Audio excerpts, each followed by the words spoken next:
কলকাতার জীবন্ত কালী মা শ্যাম সুন্দরী।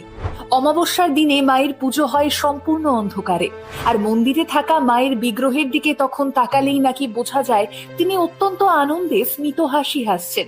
51 সতীপীঠের পূর্ণাংশ রূপে মা ওই মন্দিরে বিরাজমান, আর সেই কারণেই তিনি জীবন্ত। ভক্তদের ডাকে তিনি প্রত্যক্ষভাবেই সাড়া দেন। মন থেকে মায়ের কাছে কিছু চাইলে নাকি তিনি কোনো ভক্তকেই খালি হাতে ফেরান না। কথিত আছে, সুদূর অতীতে মায়ের এক বিশেষ ভক্ত তার পরিবারের সকল সদস্যের মধ্যে সবথেকে বেশি শ্যামবর্ণের ছিলেন, যে কারণে তিনি ছোট থেকেই দুঃখ পেতেন। এদিকে এক আত্মীয়ের বাড়িতে গিয়ে মা শ্যামসুন্দরীর ছবি দেখে আত্মীয়ের কাছে তিনি জানতে চান কে ইনি, আর তখন সেই আত্মীয় তাকে জানান ইনি হলেন শ্যামা কালী। তখন ওই ভক্ত অনুভব করেছিলেন যে তাকেও তো সবাই তার গায়ের রঙের জন্য শ্যামা বলেই ডাকেন, আর তখনই শ্যাম সুন্দরীকে নিজের প্রিয়জন বলেই মনে করতে থাকেন তিনি। আর তখন থেকেই মায়ের নাম হয়